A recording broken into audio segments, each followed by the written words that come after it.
সুপ্রিয় নোয়াখালীবাসী, নোয়াখালীর জলাবদ্ধতা এবং খাল উদ্ধার অভিযান নিয়ে নোয়াখালী সংলাপের ধারাবাহিক রিপোর্টের সপ্তম পর্বে আমি আপনাদেরকে স্বাগত জানাচ্ছি, ওয়াজেদ মহান।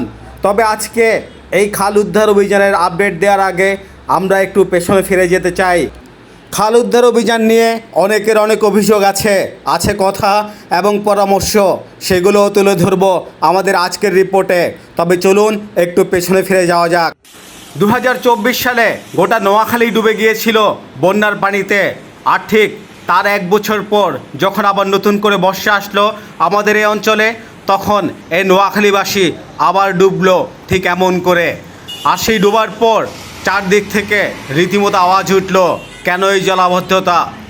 এই জলাবদ্ধতার দায় কার? প্রশাসন কি করছে পানি উন্নয়ন বোর্ড? আর ঠিক চারদিক থেকে আওয়াজ ওঠার পরই সংশ্লিষ্ট সকল কর্তৃপক্ষ নড়ে চড়ে বসলেন একসাথে, আর তারা নেমে পড়লেন খাল উদ্ধার অভিযান এবং পানি প্রবাহ ঠিক করার কাজে। নোয়াখালীর বিভিন্ন উপজেলায় একযোগে শুরু হলো এই অভিযান। বেগমগঞ্জ উপজেলার প্রশাসন রীতিমতো ঝাঁপিয়ে পড়লেন খাল উদ্ধার এবং পরিষ্কার অভিযানে।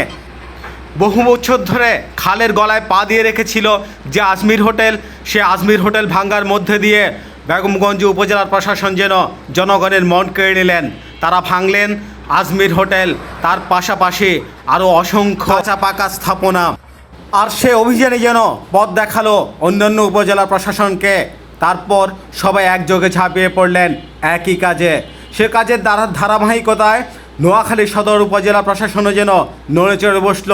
উপজেলার কালাদারপ ইউনিয়ন থেকে শুরু হওয়া সে কাজ উত্তর ওয়াবদা হয়ে এখন চলছে সোনাপুর 0 পয়েন্ট কেন্দ্রিক যে খাল, সেই খালকে ঘিরে। কিন্তু এই উদ্ধার কাজ নিয়েও আছে জনগণের নানা মত, সে মতগুলোই তুলে ধরব এখন আপনাদের কাছে। বেগমগঞ্জ উপজেলার প্রশাসন যেভাবে খাল উদ্ধার করেছেন, খালের উপর অবৈধ স্থাপনাগুলো উচ্ছেদ করে, সেটা যেমন তাদের জনগণের মন কেড়ে নিয়েছে, তেমনি একইভাবে এই সদর উপজেলার জনগণও প্রত্যাশা করেছিল। কিন্তু বিধিবাম সদর উপজেলার বেশিরভাগ জনগণের এই খাল উদ্ধার নিয়ে যে মন্তব্য, সেটা একটা কথাতেই সীমাবদ্ধ। খাল উদ্ধারের নামে এখানে তামাশা চলছে। আসলে কি তামাশা চলছে? এমন প্রশ্নে সংশ্লিষ্ট সকল কর্তৃপক্ষের এক একজনের এক এক মন্তব্য। কেউ বলছেন আমরা এখন শুধুমাত্র পানি প্রবাহ ঠিক করছি, আমরা খাল উদ্ধার করছি না। খাল উদ্ধারের যে কাজ, খাল খননের যে কাজ, সে কাজের জন্য বিশাল একটা ফান্ডের প্রয়োজন, আর সেটাই চাওয়া হয়েছে সরকারের কাছে। সেটা পাওয়া পরবর্তী খাল উদ্ধার এবং খনন কাজ করা হবে পরিপূর্ণভাবে। কিন্তু নাম প্রকাশ না করার শর্তে প্রশাসনের আরেকজন কর্মকর্তা বললেন খাল উদ্ধারের যে আয়োজন, সে আয়োজনটা আসলে এমনই ছিল বা এমনই হওয়ার কথা, আমরা সেই অনুযায়ী কাজ করছি। তার মানে এই সদর বা সুবর্ণচর উপজেলার যে খাল উদ্ধার অভিযান, সেটা নিয়ে সংশ্লিষ্ট কর্তৃপক্ষগুলোর মধ্যেই আছে ভিন্নমত। তারা নিজেরাই জানেন না আসলে তারা কি করছেন। আর তাদের এই জানা অজানার মধ্যে সামাজিক যোগাযোগ মাধ্যমে চলছে নোয়াখালীবাসীর খাল উদ্ধার নিয়ে তীব্র সমালোচনা। অবশ্য শুধু সমালোচনা না, কোথাও কোথাও প্রশংসাও পাচ্ছেন তারা একটু, কিন্তু সমালোচনার ভারটাই যে অনেক বেশি। দিন শেষে এই নোয়াখালীবাসীর চাওয়া একদমই পরিষ্কার। তাদের চাওয়া হচ্ছে এই সুপ্রশস্ত খাল যেন আগের রূপ ফিরে পায়। খালের উপরে যে সমস্ত অবৈধ স্থাপনাগুলো আছে, সেই সমস্ত অবৈধ স্থাপনাগুলো প্রশাসন কোনোরূপ আপোষ কিংবা অবহেলা ছাড়াই যেন সে স্থাপনাগুলো উচ্ছেদ করে। আর উচ্ছেদ পরবর্তী সরকার যেন সে খালগুলো পুনর্দখলের হাত থেকে রক্ষা করতে সমুচিত পদক্ষেপ নেয়।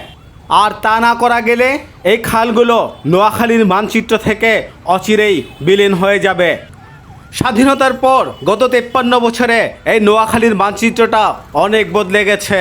সেই বদলানোর মধ্যে এই খালগুলো অন্যতম। সুপ্রশস্ত নদীর মতো খাল হয়ে গেছে ড্রেন। আর কোথাও কোথাও সে খাল দখল হয়ে গড়ে উঠেছে জনবসতি। কিন্তু প্রশাসনের সকল কর্মকর্তারা এসেছেন আর গিয়েছেন, থেকেছেন নির্বিকার। নোয়াখালীবাসীর জলাবদ্ধতা এবং খাল উদ্ধার নিয়ে প্রত্যাশার যে পারদ, সে পারদে আলো ছড়িয়েছে অভিযান। এখন দেখার বিষয় হচ্ছে প্রশাসন সে আলো কতক্ষণ জ্বালিয়ে রাখতে পারে। আশা করছি প্রশাসন নোয়াখালীর জনগণের ভাষা বুঝতে পেরে তাদের সেই প্রত্যাশা অনুযায়ী কাজ করবে। সে আশা ব্যক্ত করে আমি ওয়াজেদ মহান আজ এখানেই বিদায় নিচ্ছে। ভালো থাকুন, সুস্থ থাকুন, খোদা হাফেজ।